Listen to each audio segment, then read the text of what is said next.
Samuel Chapelle, bonjour. Bonjour. Alors, vous êtes le directeur d'événements comme Namur en mai ou la CEMO, et à ce titre, l'un des programmateurs de ces événements. Et donc, vous voyez énormément de spectacles. Alors, si je dois vous poser une première question, eh bien, ce serait celle-ci. Comment est-ce que vous regardez, vous, les spectacles? Sur quels critères est-ce que vous les jugez? Alors, pour moi, il y a plusieurs ingrédients nécessaires à un spectacle. Premièrement, il faut qu'il y ait une histoire, que ça raconte quelque chose, qu'il y ait une narration, une écriture, en fait, dans le spectacle, quelle que soit la discipline. Deuxièmement, il est important que les interprètes jouent juste, soient bons, évidemment, dans leur performance, que ce soit théâtrale, performance physique, comme du cirque.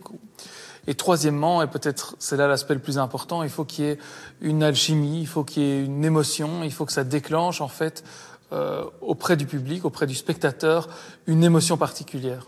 Oui, c'est ça. Luc Petit se définit d'ailleurs lui-même comme un créateur d'émotions. Mais vous, dans vos événements, il y a quelque chose en plus. C'est aussi cet environnement, ce contexte quelque part que vous devez exploiter pour donner encore plus d'émotions. Oui, c'est vrai qu'on propose des événements avec des lieux multiples, des rues, des places, des grandes pelouses, des endroits plus intimistes. Et toute la difficulté, tout l'enjeu, c'est de trouver un spectacle qui propose une alchimie parfaite, en fait, entre un lieu, un public, des artistes et un moment, pour que tout ça soit harmonieux. En fait, un même spectacle qui serait proposé dans un autre endroit ou dans un mauvais endroit ou devant un public qui ne serait pas prêt à le recevoir pourrait être perçu différemment.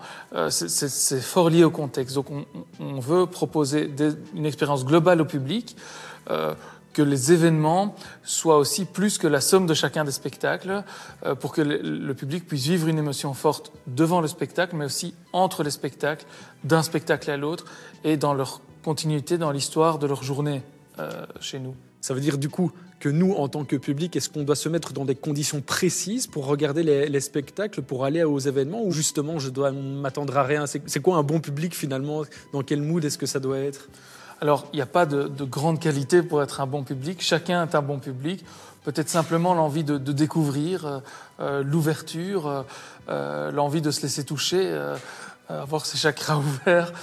Mais l'idée, c'est de pouvoir toucher des publics différents, via des spectacles différents, via des moments différents, et de pouvoir se laisser surprendre. On a des publics qui planifient très précisément leur journée, qui savent qu'ils vont à telle heure voir tel spectacle, et puis tel autre, et puis qu'ils vont manger, etc. D'autres publics qui se laissent complètement aller, d'autres publics qui demandent conseil, qui se laissent interpeller. Donc, il y a plein de manières de vivre les événements, et c'est ça qui est important. On veut permettre à chacun de venir vivre les spectacles, vivre un événement, vivre une expérience, oublier ses tracas, oublier son quotidien, oublier des éléments un peu compliqués de sa vie. Mais le plus important, c'est surtout qu'il puisse repartir avec quelque chose, c'est-à-dire que le spectacle, l'événement, le festival va contribuer à construire, à nourrir la personne qu'il est, donc qu'il puisse repartir avec et en garder des traces pour longtemps. Et des tracas, on en a beaucoup oublié pour le moment. Alors espérons beaucoup de spectacles et beaucoup d'émotions pour 2022. Merci Samuel. Merci beaucoup.